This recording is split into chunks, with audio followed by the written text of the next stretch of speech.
नमस्कार, स्वागत है आपका इंडिया न्यूज 53 में। आपके साथ मैं हूं फिरदौस। नजर डालते आज गतिविधियों पर। खुदाई के दौरान जमीन से निकल रहे मुगलकालीन सोने के सिक्के। बुरहानपुर के असरगढ़ में नेशनल हाईवे निर्माण की खुदाई के दौरान एक खेत से सोने के मुगलकालीन सिक्के निकल रही है। इस अफवाह के बाद रोजाना बड़ी संख्या में ग्रामीण इसी खेत में शाम होते ही देर रात तक इसके आसपास में खुदाई करने पहुंचते हैं कि उन्हें भी मुगलकालीन सिक्के मिल जाए। गाँव में चर्चा है कि सबसे पहले खेत मालिक को सिक्के मिले हैं।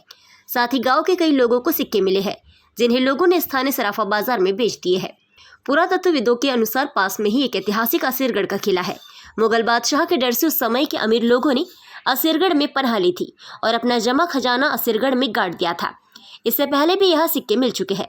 पुरातत्वविदों और कांग्रेस नेता ने जिला प्रशासन से मांग की है कि इस पूरे मामले की गहन जांच कराई जाए। अगर वाकई में मुगलकालीन सिक्कों को जब्त कर सरकारी खजाने में जब्त करना चाहिए। अगर कोई बेवजह अफवाह फैलाकर किसी तरह की धोखाधड़ी का षड्यंत्र रच रहा है तो उन्हें भी बेनकाब कर उनके खिलाफ कार्रवाई करनी चाहिए। देखिए, पॉसिबिलिटी के बारे में अगर बात करें तो इसमें कोई दो राय नहीं है कि असीरगढ़ एक प्राचीन बस्ती रह चुकी है। और बहादुर शाह फारूकी के समय को अगर उस समय का इतिहास देखें आप, तो बहादुर शाह फारूकी ने अकबर ने जब 1601 में अटैक किया था बुरहानपुर पर, तो उस वक्त बहुत जो रईस लोग थे बहादुरपुर के, उन्हें असीरगढ़ किले की तरफ बुलवा लिया था।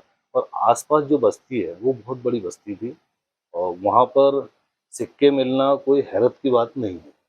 लेकिन क्या वाकई सिक्के मिल रहे हैं? और अगर मिल रहे हैं तो फिर पुलिस प्रशासन को और हमारे स्थानीय प्रशासन को उस ओर ध्यान देना चाहिए। उन सिक्कों को तलाश करना चाहिए।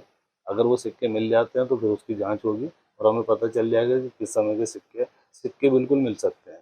लेकिन अक्सर ये देखा गया है कि किसी देहात में सिक्कों के मिलने की अफवाह उड़ाई जाती है और फिर नकली सिक्के 2 नंबर में बेचकर कुछ लोग चले जाते हैं।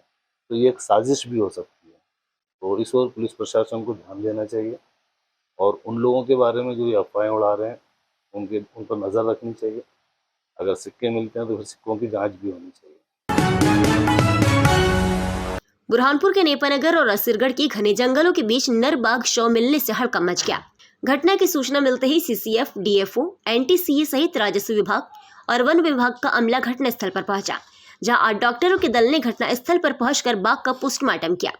सभी वरिष्ठ अधिकारियों की मौजूदगी में जंगल में ही बाघ का अंतिम संस्कार किया जाएगा।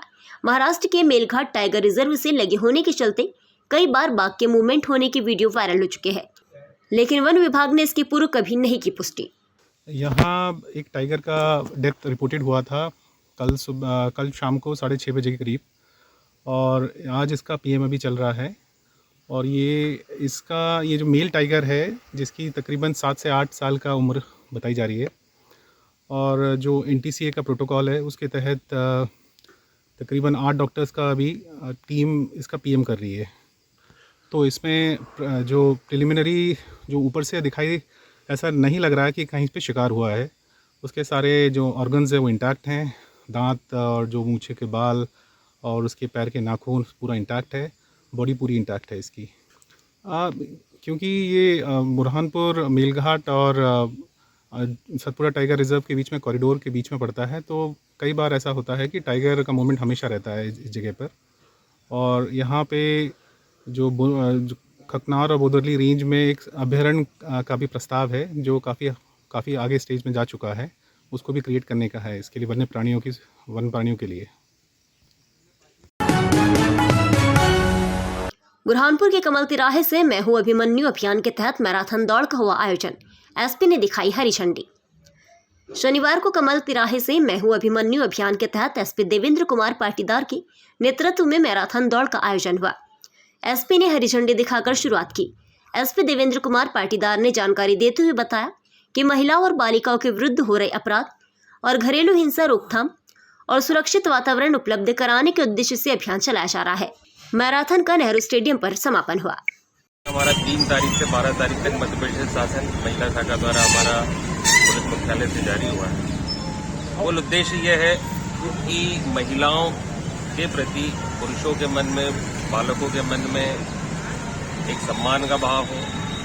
उनके प्रति बचपन से लेके युवावस्था तक या आने वाले समय तक वो लगातार महिलाओं के प्रति सम्मान करें, जीवन के हर क्षण में जहाँ भी महिलाओं का हो उनको समानता के साथ में रखें और इस तरीके से व्यवहार हो जिससे कि आम जनमानस में जो बढ़ते हुए अपराध है या किसी तरह महिलाओं के प्रति उसमें कमी भी आए और एक बहुत ही पॉजिटिव माहौल हो। उन सब भावनाओं को लेके ये अभियान हुआ है। इसकी टैगलाइन भी आप पढ़ रहे हैं, सहयोग, सम्मान और समानता। बुरहानपुर के सिंधी बस्ती चौराहे से शनवारा चौराहे तक जंगली घास पर कीटनाशक दवाई छिड़कने का अभियान हुआ शुरू। नगर निगम आयुक्त ने दी जानकारी। शनिवार को सिंधी बस्ती चौराहे से शनवारा चौराहे तक नगर निगम आयुक्त संदीप श्रीवास्तव के निर्देश पर जंगली घास पर कीटनाशक दवाई छिड़कने का अभियान शुरू हो गया है। गौरतलब है कि मार्ग के दोनों ओर लंबी लंबी जंगली घास उग रही है, जिस कारण आए दिन हादसे होते हैं। घास नहीं उगी, इसके लिए अब कीटनाशक दवाई का छिड़काव किया जा रहा है ताकि इससे मच्छर भी नहीं होंगे और गंदगी भी नहीं फैलेगी।